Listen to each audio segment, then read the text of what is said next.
So I've been reading this article linked to me by a friend that essentially says that the United States government is trying to pass a bill, and now only the president is left to veto it, which, if you knew the law, Congress can override a veto under certain circumstances, so that makes no difference. The point is that apparently it would essentially make it to where the American government declares war on the American people.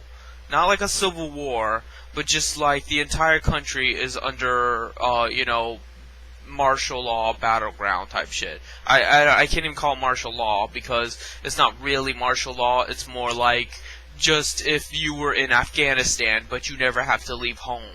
So, try to wrap your head around that. Try to wrap your head around the idea that we would be treated as though we were foreign citizens in a war. And think about how they would act toward us and things like that. So, knowing that, I'm not actually as shocked and appalled and, worried as everybody else is. Now, why is that? Well, that's because I have been tyrannized since I can remember. It's not like freedom has ever been something I've been able to enjoy, especially on the internet. My rights are constantly being curbed in the name of private property. How many times is that, what's his name, Ulamog12, saying that, I don't make 10-minute videos because I like it. I do it to inform people. I mean, I do get something out of it, but, I don't just talk for the sake of talking. I do it to make a point.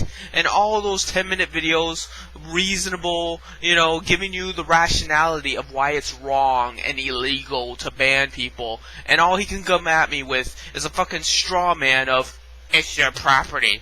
It's their property. They have the right. You didn't listen to the terms of service.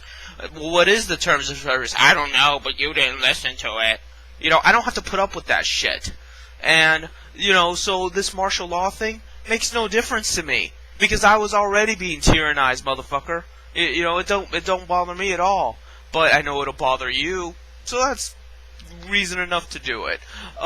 Another thing is that maybe now the government will listen to me when I report websites, like when I report 4chan for being a pedophile haven, or when I report Meg the Cow for being a child abusive whore, or when I report 4chan for being white supremacist terrorists, or when I report 420chan for being drug dealers and meth addicts, or when I report SovietEmpire.com and RevLeft for being domestic terrorists, or, there's all these websites that have all this incriminating evidence against them, and yet they want to censor me.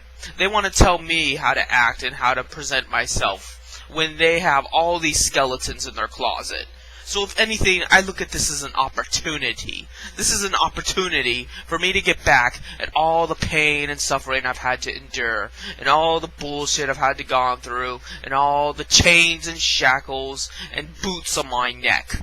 So, a little more tyranny is not going to bother me, but it's going to bother you a whole lot. And that makes me very happy. Your suffering makes me happy. You being controlled makes me happy. Because if I cannot taste the sweet nectar of freedom, then fucking moderators sure as hell aren't. That's all I have to say.